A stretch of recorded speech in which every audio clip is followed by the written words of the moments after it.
Alright, so in this video, we are going to do the human axis for the expand cards and then we will get into the JavaScript later. So we have projects open in VS Code and create all three required files. Have index HTML. I'm going to go ahead and change the title here to expand image here.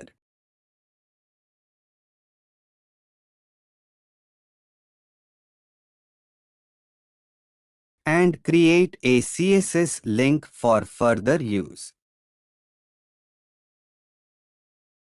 And this is going to be simple. We are just going to have a container wrapped around 5 divs with the class of card. Now for this first.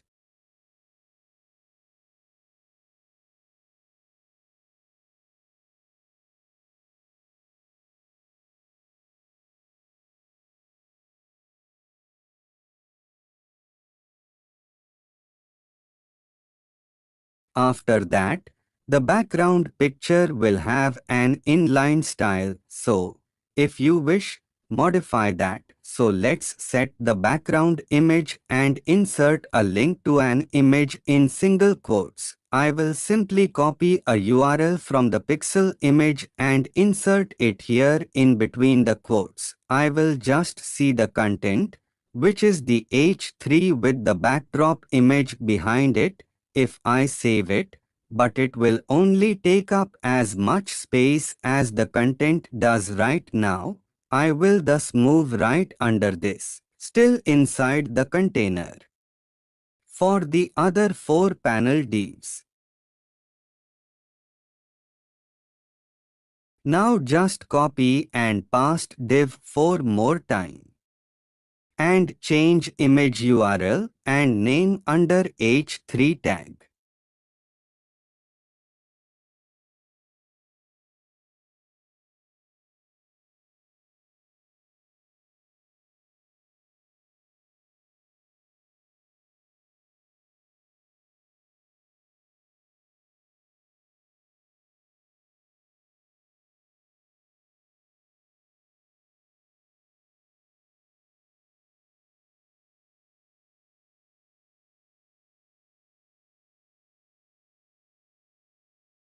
Just above closed body tag, link your JavaScript file.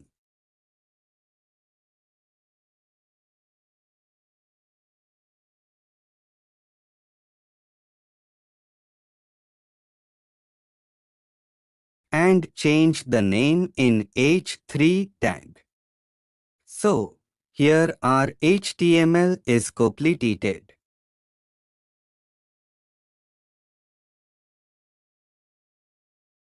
Therefore, let's enter the CSS and begin to make this appear like, say, some cards that we may expand.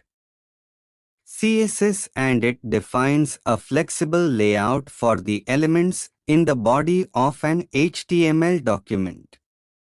The selector sets the box sizing property to border box for all elements in the document, which includes padding and border in the element's total width and height. The body selector sets the margin property to 0, which removes any margin around the container. The display property is set to flex, which makes the container a flex container. The align items property is set to center, which centers the items horizontally. The justify content property is set to center, which centers the items vertically. The height property is set to 100 VH, which sets the height of the container to 100% of the viewport height. The overflow property is set to hidden, which hides any content that overflows the container.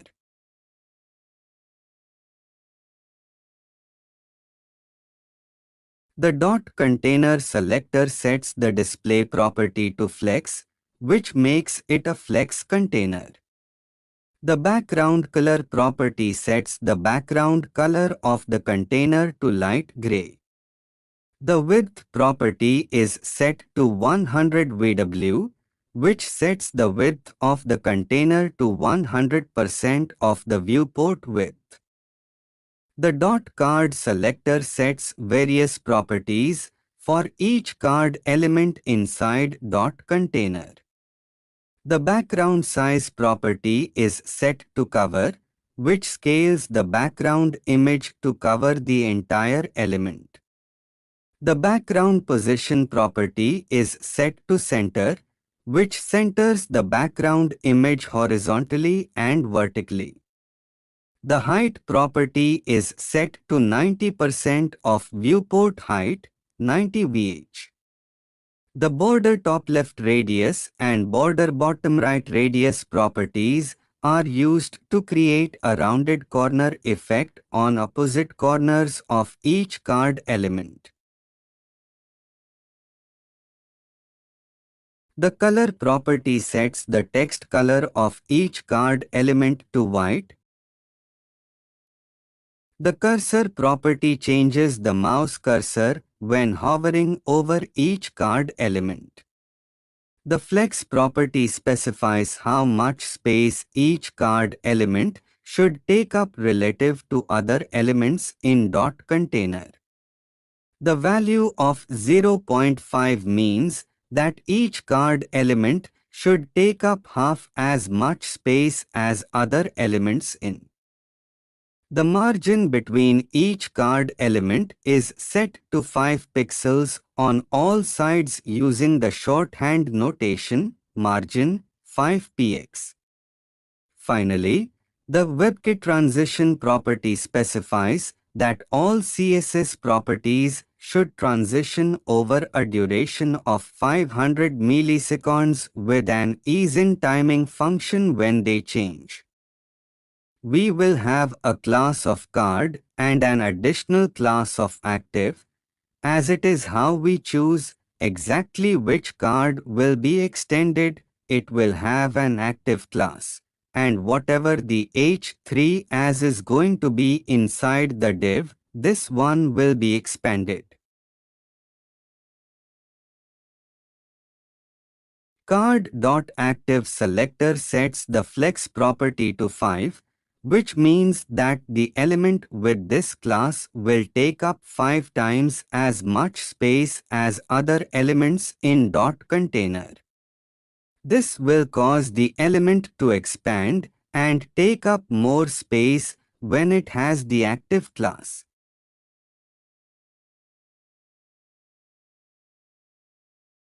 The card H3 selector sets various properties for each card element's heading. The position property is set to absolute, which positions the heading relative to its nearest positioned ancestor. The bottom property is set to 2 pixels, which positions the heading 2 pixels from the bottom of its container. The left property is set to 10 pixels, which positions the heading 10 pixels from the left of its container. The margin property is set to 0 pixels on all sides using the shorthand notation margin 0px. The font size property sets the font size of each heading to 24 pixels. Finally, the opacity property is set to 0, which makes each heading invisible.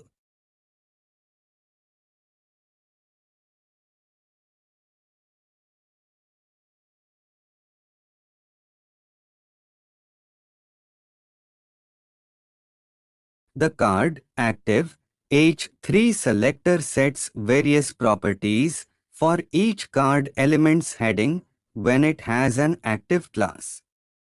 The opacity of each heading is set to 1, making it visible.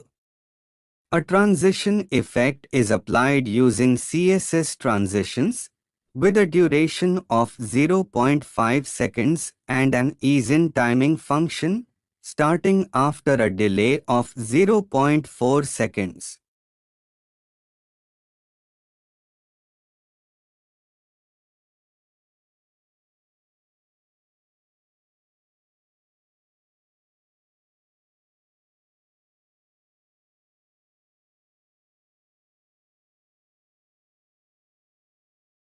Now, go to our JS file and write code, which defines a function removeActiveClasses, comma, and an event listener for each element with the class card. The querySelectoral method is used to select all elements with the class card and store them in a node list called cards.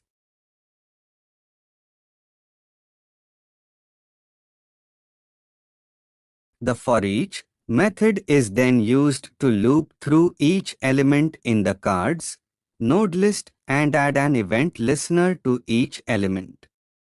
The event listener listens for a click event on each element and executes an anonymous function when the event occurs. The anonymous function calls the removeActiveClasses function to remove the active class from all elements with the class panel.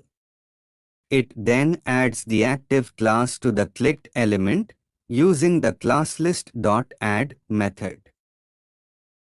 The removeActiveClasses function loops through each element in the panel's node list and removes the active class from each element using the classList.remove method.